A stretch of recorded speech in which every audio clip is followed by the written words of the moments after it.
Assalamualaikum warahmatullahi wabarakatuh.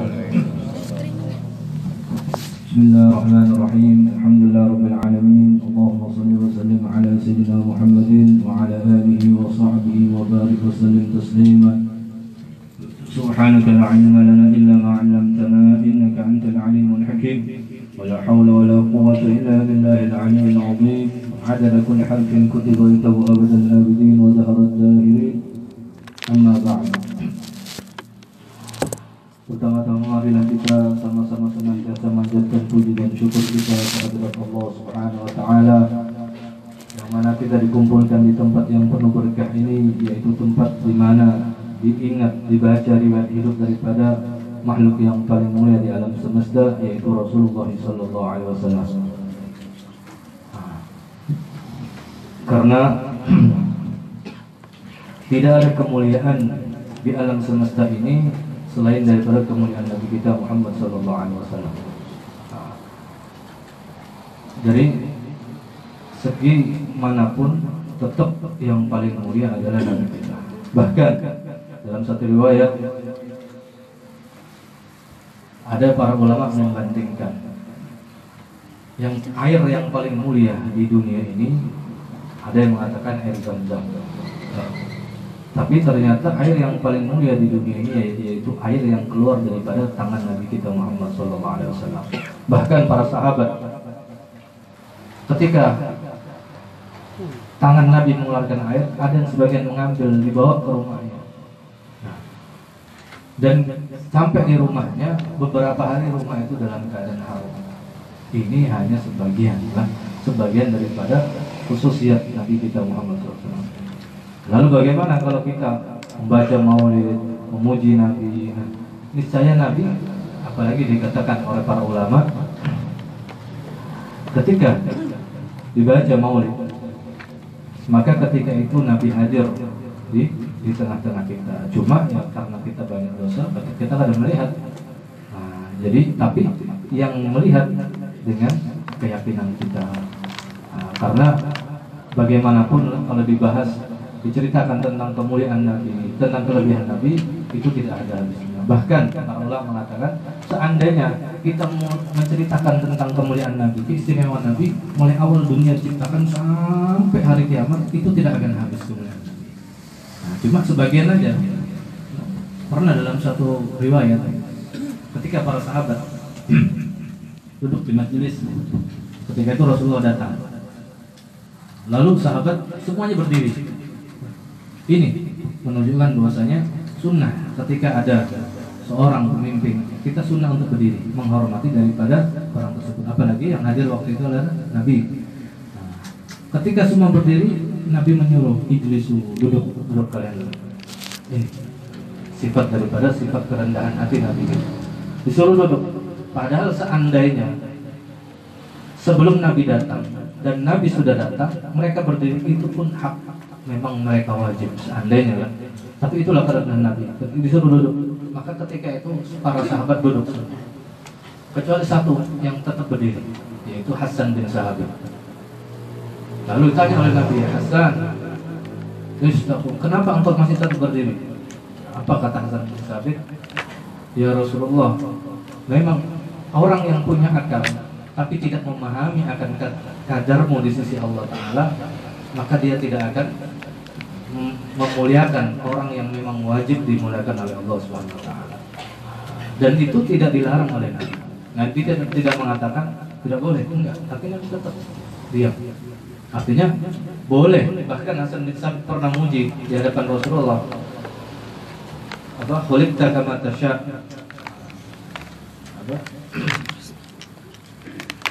Artinya dalam satu bait yang di dalam syair beliau sebutkan, ya Rasulullah, tidak ada seorang perempuan yang pernah melahirkan orang seperti ini. Betul.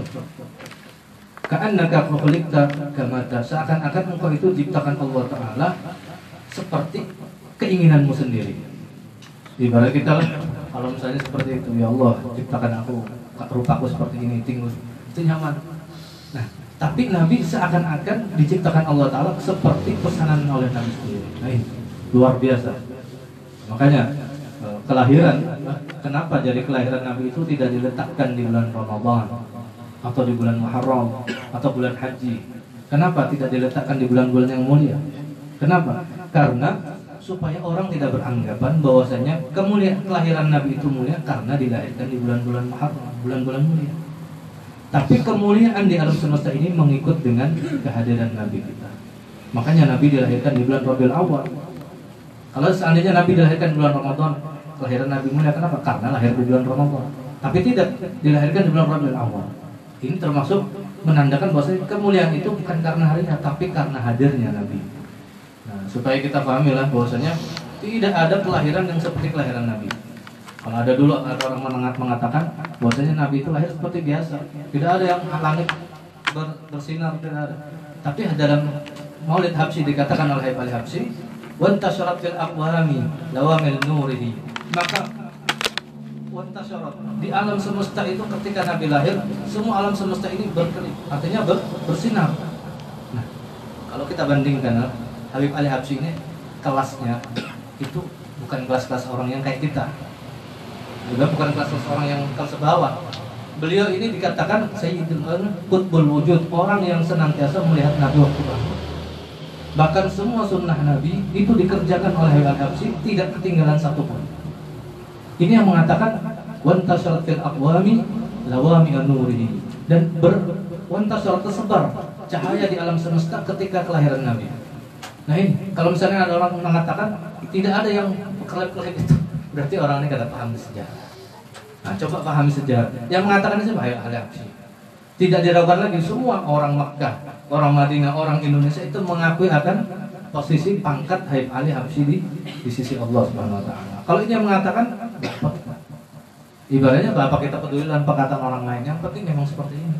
Kalau memang yang mengatakan ini kita pernah ibaratnya minta klarifikasi kepada orang, kenapa jadi mengatakan seperti ini?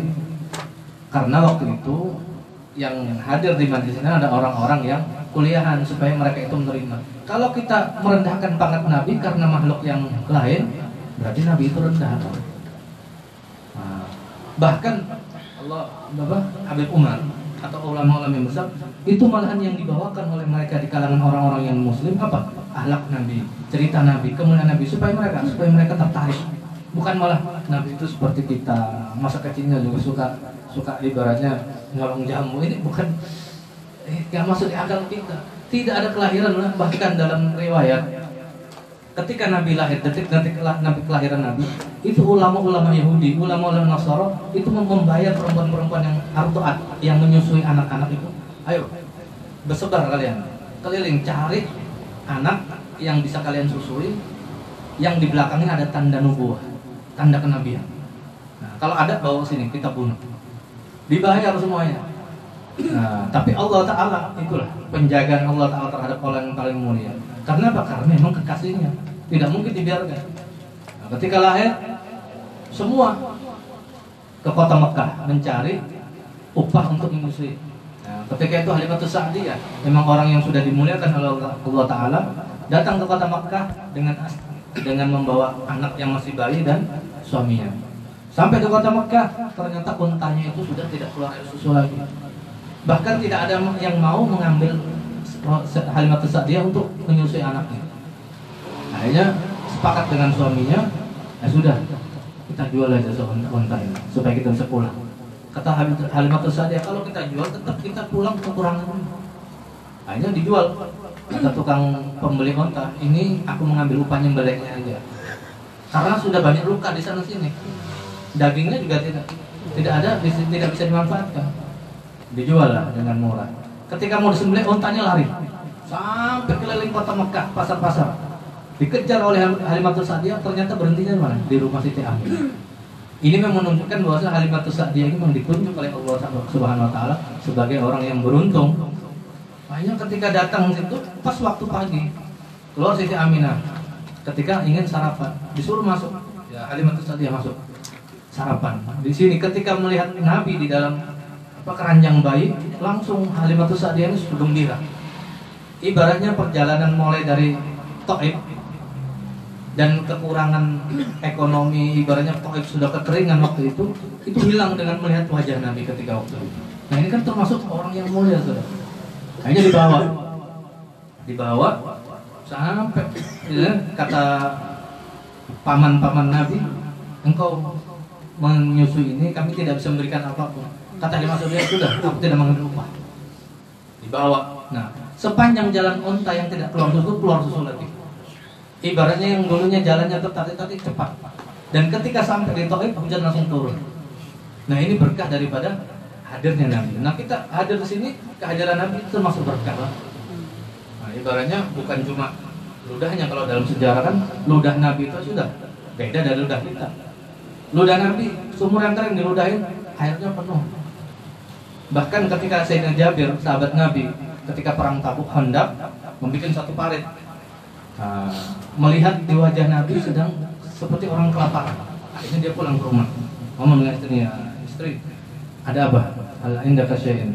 Ada, cuma ada gandum sekitar satu sok. Satu sok itu kalau dianukan 2,7 kilo lah. Kita gerakkan 3 kilo, 3 kilo gandum. Sudah masak, ada apa? Ada anak kambing yang masih kecil, sembelih sudah. Cukup untuk mungkin 10 orang, 7 orang. Akhirnya ketika sudah selesai dipanggil, dibisikin, ya Rasulullah, di rumah ada makanan, bawa. Nah, cuma berapa orang? 5 orang aja. Ketika mendengar ini, Rasulullah teriak, ya Alhamdulillah, Jabir masak menjamu kita. Alhamdulillah bingung Jabir. Kata Rasulullah, tunggu dulu. Ketika engkau mau masak gandum dan daging itu, aku harus hadir. Ketika diludahin oleh Nabi, jumlah pasukan waktu itu sekitar 1000. Dan semuanya makan dengan kenyang dan makanan yang dimasak tidak kurang sedikit. Ini bukan meludah. Kalau kita meludah, bukan malah tambah banyak kita yang dipukul orang. Ya, ini hanya sekedar ludah Nabi. Apalagi ini luar biasa. Bahkan dikatakan bahwasanya lah, ibaratnya kalau dikatakan apa, kemuliaan Nabi ini dari segi zahir aja itu sudah tidak ada dibayangkan. Ibaratnya tidak bisa kita pikirkan dengan akal sehat kita. Ketika Nabi berkeringat di hari panas, itu istri Nabi, Ummu Salamah, itu bersedia dengan botol kecil. Jadi ketika Nabi berkeringat langsung ditanai, ibaratnya ditadai. Kenapa? Ketika hasil dari keringat yang di botol tadi ditanding dengan minyak wangi yang paling wangi, itu masih kalah. Beda dengan kita, panas dikit tidak sudah berjauhan. Nah ini lah, artinya tidak ada kesusahan, tidak ada kesulitan kalau misalnya di dalam hati kita ini berkata, kullu baitin anta sakinuhu laisa muhtajun ila sururi. Setiap hati yang di dalamnya ada engkau ya Rasulullah tidak perlu kepada sesuatu yang lain lagi, karena di situ kegembiraan. Nah, makanya acara-acara seperti ini, bahkan Ibnu Taimiyah mengatakan acara-acara seperti Maulid setiap tahun itu sangat dianjurkan dan mempunyai pahala yang sangat besar. Ini Ibnu Taimiyah. Kalau ada orang mengatakan bahwa kami ikut dengan Ibnu Taimiyah tapi benci dengan Maulid, berarti palsu, bukan pengikut Ibnu Taimiyah. Bahkan Ibnu Qayyim menganjurkan untuk mengadakan acara Maulid tiap tahun. Nah, jadi apa namanya, sangat luar biasa lah, ibaratnya kemuliaan Maulid ini luar biasa. Bahkan di dalam riwayat ketika Nabi dilahirkan, itu yang ditemui oleh ketika beliau dikandung oleh ibunya, itu sudah banyak irhasat, artinya banyak kelebihan-kelebihan yang beda dengan wanita-wanita zaman sekarang. Di bulan pertama ketika dia mengandung, sering didatangi oleh Nabi Allah Adam alaihissalam. Di bulan ketiga, keempat didatangi Nabi Musa, nanti Nabi Isa, sampai beliau lahir itu dikatakan la tasqu alaman wala ilala. Tidak ada berat sama sekali. Bahkan ketika beliau lahir, fahadarathu siapa? Fahadarathu Maryam wa sayyidatu Asia. Yang menemani ibunda Nabi lahir siapa? Siti Maryam dan Siti Asia. Bukan orang sembarangan, orang yang dikatakan suci. Yang 4 orang suci termasuk orang yang beruntung lah. Termasuk Siti Asia, istri daripada Fir'aun, dan Siti Maryam, ibunda daripada Nabi Isa alaihissalam. Nah ini artinya bahwasanya kelahiran Nabi itu luar biasa. Nah kita sebagai umatnya mengingat akan kelahiran, membesarkan, itu hal-hal yang sangat wajib bagi kita. Bukan ibaratnya ini dalilnya boleh, ada perlu lagi. Yang penting biar ada terbang jatuh, ada Maulid baca. Kenapa? Karena apa namanya? Bahkan di dalam riwayat ketika dikatakan apa? Kata Ibnu Habsyi, fahina qaruba awan wa fi hadzal habib a'radat samawati al-arduna. Semua ahli langit itu menunggu kehadiran Nabi. Ditarhib, mengutakan selamat, selamat. Nah, ibaratnya orang-orang yang terdahulu, orang-orang yang mulia sudah seperti ini. Nah, kita di zaman sekarang ibaratnya kalau kita ini hidup di dunia itu semua berkat Nabi, lalu kita benci dengan memuji Nabi, kebalik. Bahkan kata dalam satu hadis qudsi dalam kitab Al-Adqiyah disebutkan, dalam hadis qudsi Allah Ta'ala mengatakan laulaka ya Muhammad ma khalaqtu abdak. Seandainya bukan kamu ya Muhammad, bukan karena dirimu ya Muhammad, aku tidak akan menciptakan alam semesta. Tapi lantaran engkau semua kuciptakan. Nah, lalu muncul di akhir zaman orang yang mengatakan maulid tidak bagus, memuji Nabi tidak boleh, manusia biasa. Kalau bahasa kita ya mana mantap otak. Ya kan? Kita hidup berkat Nabi. Kita tahu baik dan benar berkat Nabi. Dari yang sekian dohir aja. Ibaratnya kalau tidak Nabi diutus, kita masih dalam zaman jahiliyah. Nah, jadi ibaratnya maulid Habsyi, ibaratnya jangan tiap maulid hanya kita mengingat Nabi. Jangan, tapi tiap hari kullu yaumin id, kata para ahli alif dalam qasidahnya, kullu yaumin, tiap hari itu harusnya hari raya seperti kita. Kenapa? Karena di situ ada apa namanya? Hikmah daripada Nabi kita Muhammad SAW. Cuma ya kalau acara seperti besar seperti ini ya memang bulannya lah lebih mengagumkan. Kenapa? Karena di situ kelahiran Nabi, lalu kita agungkan. Nah, di sini Bahari ada guru kita pernah menceritakan bahwasanya riwayat daripada Habib Syekh Muhammad Maliki, itu beliau punya kakek namanya Syekh Abbas. Ya kan Syekh Muhammad ini termasuk silsilatul dhahabiyah, silsilah emas. Beliau orang alim. Abahnya Syekh Alwi itu muhaddisul haramain, ahli hadis Mekah dan Madinah. Kakeknya itu yang memegang daripada ibaratnya waktu itu adalah memegang, kan waktu itu masih zaman Syarif Husain rajanya, masih belum wajah bukan apa namanya Abu Sa'ud ini, bukan, tapi masih Syarif Husain. Ketika itu Syarif Husain mengutus Syekh Abbas, kakek daripada Syekh Muhammad ini, untuk hadir maulid di tempatnya Syekh Abu Khalid. Hadir di situ. Nah, ketika acara mulai awal maulid, ada seorang kakek-kakek yang usianya 80 tahun. Mulai awal acara dimulai sampai akhir kakek itu berdiri. Padahal umurnya sudah udur. Nah, akhirnya kata Syekh Abbas, apakah ini apa namanya berdiri karena menghormati aku sebagai utusan Syarif Husain, seorang raja? Kata Syekh Abu Khalid, ya Sayyid, memang orang seperti itu. Tiap ada acara maulid, mulai awal pertama mulai sampai akhir dia itu berdiri. Selesai baru duduk. Ketika sudah selesai duduk, baru ditanya Syekh Abbas, ya bulan, ketika itu Syekh Abbas umurnya masih 50 tahun. Apa yang menyebabkan engkau berdiri? Kalau di mahallul qiyam wajar lah, seperti kita tadi kan qiyam berdiri. Tapi ini belum awal mulai sudah berdiri. Kata orang tadi, dulu ketika aku masih umur 50-40 tahun, aku ini orang yang termasuk ingkar dengan acara maulid.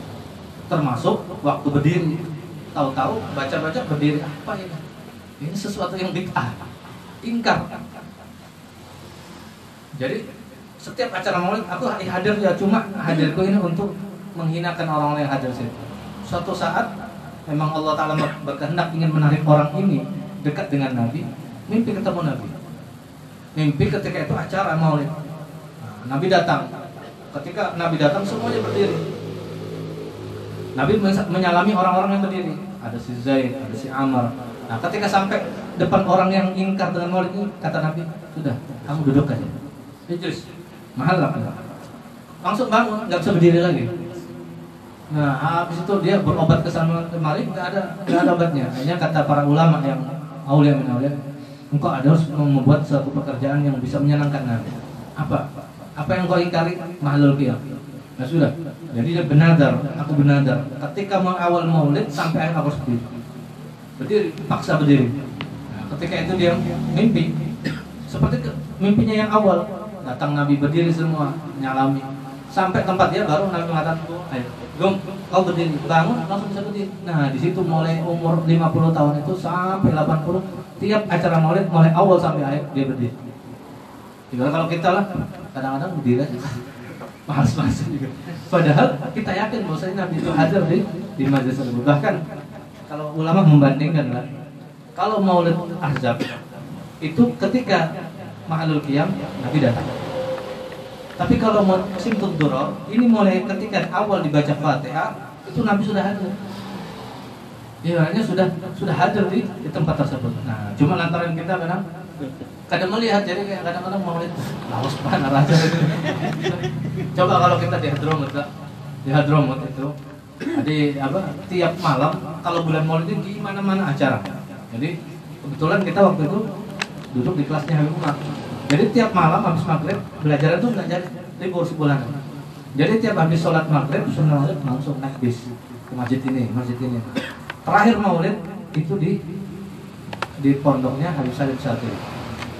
Itu ketika habis sebelum subuh sudah berangkat ke situ. Sebelum subuh berangkat. Jadi sholat subuh berjamaah baru baca maulid Saraful Anam. Baca maulid. Nanti habis maulid pertengahan baca qasidah. Baru Habib Salim ceramah di tiang sebelah situ. Ceramahnya sebiji kitab dibahas beliau. Istirahat baca qasidah, pindah tiang sebelah situ, sebiji kitab lagi. Jadi selesai acara jam 11 siang. Dapat apa? Dapat air putih. Coba di Indonesia kita lah bikin acara maulid 6 jam, dapatnya air putih. Itu kan air putihnya diambilkan dari tempat tiang ada. Tempat kalau di Arab itu ada namanya barodah. Tempat minum pinggir jalan yang dingin, diambilkan pakai gelas seng. Jadi mulai sini diminum dulu 3 teguk, pindah ke samping sampai putar habis Aisyah lagi. Itu aja dapatnya. Kita bikin acara seperti itu disumpah orang. Sudah lawas kadang makanannya. Ya, nah tapi kalau di Hadramut gitu lah. Kalau sudah bulan Maulid, semua tempat-tempat itu dirayakan dengan ramai lah. Nah, ibaratnya sampai di kalau di Saudi lah, kalau pengalaman kita, kalau bulan Maulid itu orang-orang Mekah sendiri itu membagi-bagi, banyak berbuat kebaikan di bulan Maulid. Kenapa? Karena mengagungkan daripada kelahiran Nabi. Bahkan dalam satu riwayat pernah dalam sebuah kitab diceritakan ada seorang yang ketika orang ini meninggal dunia, anak semua keluarganya mimpi bahwasanya orang ini diadab, disiksa oleh Allah Subhanahu wa taala. Akhirnya nangis, sedih lah keluarganya melihat bahwasanya kenyataan orang tua mereka disiksa oleh Allah Subhanahu wa taala dalam kubur. Memang dalam sejarah hidupnya tidak ada kebaikan sama sekali. Tidak ada yang namanya kebaikan. Kemudian malam berikutnya semua keluarganya mimpi yang sama. Orang ini duduk di singgasana surga dengan baju yang bagus, dengan pakaian yang bagus. Lalu salah seorang anaknya bertanya, "Ya Ab, bima tahadil karamah, dengan sebab apa engkau memperoleh kemuliaan seperti ini? Kemarin kami lihat engkau dalam keadaan yang sangat payah." Kata ayahnya nih, "Memang aku tidak ada punya kebaikan sama sekali dalam hidup. Nah, cuma kebaikanku yang dilihat oleh Allah Subhanahu wa taala bila kebiasaanku dulu," kata Abah, "ketika hidup, ketika sudah masuk bulan Rabiul Awal, stop, aku tidak mau berbuat kemaksiatan. Kenapa? Menghormat hari bulan ini lahirnya Nabi. Jadi sebulanan dia anti maksiat. Bulan depan balik lagi." Nah, tapi kisah ini bukan berarti kita menyuruh enggak. Tapi maksudnya ini nah, yang seperti ini aja dapat kemuliaan. Apalagi yang kita hari-hari berbuat taat sambil memperbanyak sholawat, sambil mengingat Nabi, itu tambahnya lagi. Ibadah seperti itu. Nah, ini salah satu kemuliaan dari kemuliaan Nabi. Bahkan dalam kitab Tijanud Daror disebutkan, ketika di hari kiamat itu semuanya orang dikumpulkan dalam satu tempat yang sangat besar, pada mahsyar. Nah, jadi semuanya waktu itu dalam keadaan yang sangat payah, menunggu sangat lama sekali, menunggu persidangan dibuka. Sampai-sampai dalam riwayat itu mereka itu saking payahnya, saking susahnya di situ, ada yang seorang mengatakan, "Ya Allah, sudah pindahkan kami dari tempat ini, biar ke neraka jahanam." Saking luar biasanya keadaan waktu itu. Akhirnya salah satu orang mereka berusul, coba kita cari nabi. Nah, sudah kita datangi Nabi Adam. Datangkan Nabi Adam. Ya Abul Bashar, wahai abah daripada semua manusia. Ibaratnya isfaq lana rabb, mintakan kami syafaat kepada Tuhan. Buka pengadilan sudah. Kata Nabi Adam apa? Aku kan bisa makom seperti itu. Ini lain pangkatku sudah. Coba kita mendatangi Nabi Nuh. Nabi Nuh itu awal-awal nabi yang diutus. Kalau Nabi Adam kan anak-anak aja.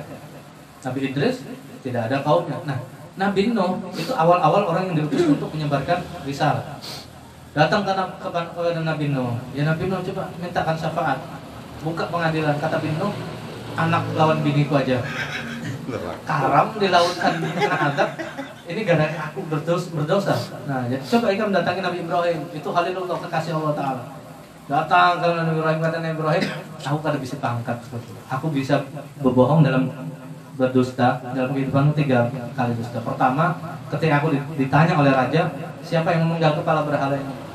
Karena waktu beliau habis menggal, digantungkan kapak itu di gulu yang paling ganal. Jawab Nabi Ibrahim, bal fa'alahu kabir, yang paling ganal itu menggawi. Maksud Nabi Ibrahim tauriah. Yang ganal itu Allah Ta'ala maksudnya. Nah, yang kedua, aku pernah berbohong ketika masuk di kota lain dari kota beliau dengan istrinya. Ditanya oleh orang, siapa ini? Ini saudaraku. Maksud beliau itu saudaraku dalam seiman. Betul, tapi dianggap itu aku berbohong. Dan yang ketiga, ketika aku dibawa oleh pamanku yang dikatakan abahnya, sebenarnya pamannya, ketika dibawa untuk beribadat menyembah berhala, Nabi Ibrahim berkata, ini saking, aku sedang sakit. Padahal beliau sakit, masalah sakit dalam hati, ingin mencari Allah SWT. Nah, coba kita mendatangi Nabi Musa.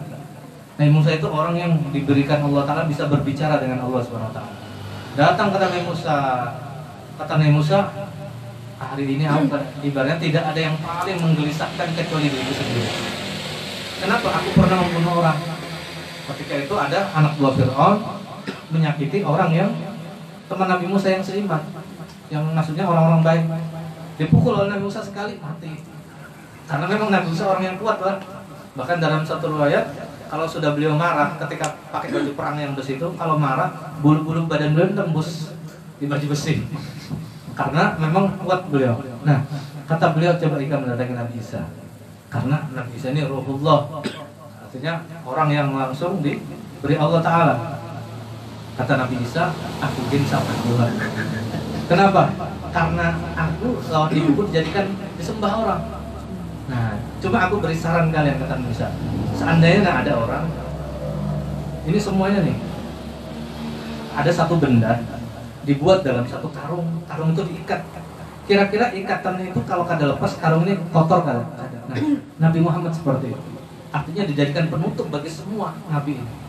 Nah, ketika semua berbondong-bondong mendatangi Nabi, kada sempat berucap lagi. Umat ini kada sempat, ya Rasulullah, coba apa minta, enggak, langsung kata Nabi, analah, sini. Baru Nabi sujud, baru dibuka pengadilan tadi, baru syafaat-syafaat daripada aulia wasolin itu pun terbuka. Sebelumnya sama juga. Cuma mereka yang nyaman, kalau para aulia ini nyaman. Nah, ibaratnya lah, ini ada satu gedung pertunjukan. Semuanya punya kenalan di dalam. Nah, aku punya tiket VIP, Tapi kalau kuncinya belum dibuka, bisa lagi kita nonton. Artinya semua syafaat baik nabi-nabi yang lain atau para wali-wali itu nunggu dibuka oleh Nabi. Kalau sudah dibuka, nah baru semuanya. Nah, bahkan dalam riwayat perjalanan antara Nabi Adam ke Nabi yang Nabi Nuh itu setiap perjalanan 1000 tahun. Jadi kita berjalan tuh 5000 tahun. Nah, jadi kalau kata Nabi, kalau kita jarang di dalam dunia ini membaca sholawat, jauh. Kata Nabi dalam satu hadis, "Aqrabukum minni manzilan yaumil qiyamah aktsarakum alayya sholatan." Yang paling dekat nanti ke tempatnya di hari kiamat dengan aku, yang paling banyak bersolawat. Jadi kalau kita perbanyak bersolawat di dunia ini, sinyalnya tinggi, benderanya. Jadi kelihatan. Kalau kita jarang sholawat, jalan anak dicari tidak kelihatan. Tapi maksudnya bendera tinggi langsung dipanggil. Nah, jadi perbanyak baca sholawat. Nah, biar yang pendek tapi rutin, itu bagus daripada pendek dan pernah sama sekali. Sakit banget. Nah, jadi ibaratnya kalau misalnya dekat dengan Nabi, bahkan di dalam riwayat kitab tersebut sebutkan semua para nabi itu nanti berdiri di mana? Di bawah benderanya Nabi. Nah, jadi karena kemuliaan itu zaman yang paling mulia yaitu di mana zaman Nabi itu hidup. Nah, setelahnya, habis itu mundur, turun. Tidak ada kemuliaan itu. Misalnya zaman Nabi mulia, kemudian zaman Nabi Isa, enggak. Zaman Nabi mulia baru ke bawah. Enggak dikatakan zaman yang paling mulia itu Nabi, kemudian di atasnya ada, enggak. Tapi kata Nabi, khairul qurun qarni, tsumma alladziina yalunhum, kemudian setelahku sampai hari kiamat. Kenapa kata Nabi? Karena umat ini seperti hujan. Hujan itu kita kada tahu yang baik itu di awal kan di akhirnya. Nah, jadi sangka baik aja. Tiap zaman itu pasti ada orang-orang yang baik. Yang dikatakan Nabi yang 100 tahun sekali. Nah, cuma ya, kita perbanyak bersolawat karena fadilahnya itu sangat banyak. Dikatakan dalam sebuah kitab Kifatul Adhkar bahwasanya fadilah daripada membaca salat Nabi ini la yuhsa, tidak bisa dihitung dengan jari. Artinya sangat banyak. Nah, salah satunya aja termasuk ibaratnya menjadi hijab dinding antara diri kita dengan api neraka, itu yang paling utama. Dan termasuk ibaratnya kalau kita nih dalam dunia, ya kan biasanya ada orang anak ibaratnya dikit-dikit anak bini 2, anak bini 3. Nah, tapi kadang nih. Jadi kayak apa? Aku anak bini di akhirat. Cara memperbanyak bidadari, yang paling banyak bidadari di surga yaitu yang paling banyak berselawat. Kada gampang loh. Kalau yang surga itu diceritakan hadisnya langsung lawan Nabi. Kalau misalnya kita ragu, bujur juga kan, berarti kita raguan Nabi. Di surga itulah satu orang laki-laki itu diberi kekuatan oleh Allah Subhanahu Wa Taala 70 orang yang paling kuat di dunia. Ada orang yang paling kuat di dunia 70 itu seperti satu orang di surga. Dari segi kuat makan, kuat minum, kuat jima, kuat syahwat. Jadi orang Yahudi bertanya kepada Rasulullah, berarti kalau makan minum berarti buang hajat dong. Kata Nabi, buang hajatnya itu keluar palu aja, keringat. Keringatnya pun lebih wangi daripada misik. Ini surga, dikatakan malara'in ra'at wala udhunun sami'at, artinya tidak bisa dipandang mata, tidak bisa dibayangkan. Misalnya kita menghayal surga, loh surga itu lebih tinggi lagi. Buang hajat di mana kan? Surga itu tempat bersih. Ya kalau dunia buang hajat ada WC. Kalau di surga kan ada WC, jadi keluar jadi keringat. Nah, jadi kalau kita membayangkan seperti ini aja, nyaman banget surga. Nah, ini nyata. Karena apa? Yang menceritakan surga ini Nabi. Nabi itu tidak pernah berbohong. Bahkan ketika Nabi bercerita tentang surga kepada para sahabat itu yang mendengar seakan-akan surga itu di hadapan mata mereka. Jadi Nabi menggambarkan buah-buah di surga itu seperti ini. Jadi seakan sahabat itu melihat dan seakan-akan tangan mereka itu mencapai buah tersebut. Karena apa? Karena keyakinan mereka kepada Nabi itu 100%. Nah, ini ada yang menjadi tolak ukur kita. Kalau kita betul yakin dengan Nabi, yakin bahwasanya apa yang dibawa Nabi, wa ma atakumur rasul fakhudhu addu alaihi binawajid. Kita gigit, kita pegang erat-erat. Karena tidak mungkin Nabi itu berbohong. Itu sudah dasar awal pelajaran kita lah di Aqidatul Awam, bahwasanya sifat siddiq para nabi itu tidak boleh kita meragukan. Seandainya Nabi itu bohong, berarti yang dibawa oleh Nabi itu bohong juga. Otomatis kita menyalahkan di atas. Ya kan ada orang zaman sekarang, kadang-kadang zaman sekarang ini banyak orang pintar, tapi kada paham. Pintar dengan ilmu agama, pintar ilmu, tapi kada paham kenapa? Buktinya kada mau mengadakan maulid. Buktinya kada mengadakan maulid. Kalau seandainya paham dengan arti dari kehidupan, pasti mereka mau dan lebih suka dengan acara-acara maulid. Nah, jadi itu perbanyak ibaratnya baca sholawat aja sudah. Kalau anak mengikuti sunnahnya kita keteteran juga. Ya, dari segi yang masuk WC aja kadang-kadang ada ikan.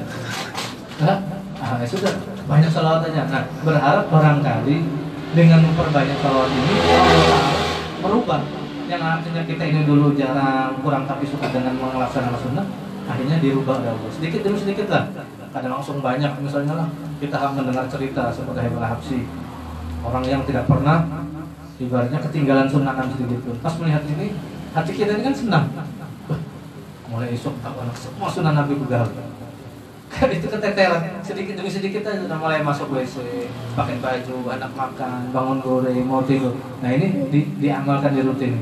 Kalau ini sudah yang sekecil ini lah, sudah lepas, apalagi yang berat. Ibaratnya kalau mengatakanlah kita ini harus mengikut Nabi sunnah Nabi dohir dan batin. Yang dohirnya aja lembut, apalagi yang batin. Apalagi yang sampai kada sembahyang, itu parah lagi. Limpat batas itu sudah. Jadi mungkin itu aja yang saya ingin sampaikan. Tapi yang ibaratnya intinya lah, jangan kita ini ittiba dengan Nabi waktu bulan Maulid, jam Jumat, setelah Maulid kan. Tapi tiap hari, kullu yaumin kata yang Habsyi, tiap hari jadikan hari itu seperti hari di mana hari itu ketika mulia, ketika seperti waktu mulianya kelahiran Nabi sallallahu alaihi wasallam. Nah, mungkin itu kurang dari lebihnya, minta maaf. Mudah-mudahan manfaat adalah dunia. Waalaikumsalam warahmatullahi wabarakatuh. Al-Fatihah.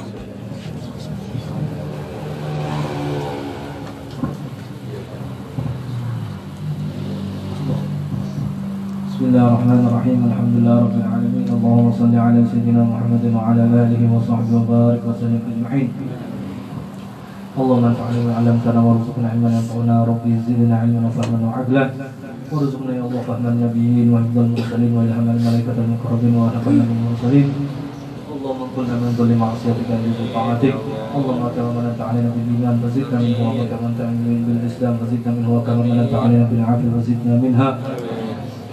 Ya Karim ya Mujib ya Man tawassalna ilahi bi hajatina ya Allah wa muslimina qarib. Rabbana atina fid dunya hasanah wa fil akhirati hasanah wa qina adzaban nar. Rabbana taqabbal minna innaka antas samiul alim wa tub 'alaina innaka antat tawwabur rahim. Wa sallallahu ala sayyidina Muhammadin nabiyyin wa ala alihi wa sahbihi alhamdulillahi alamin. Barakallahu minkum.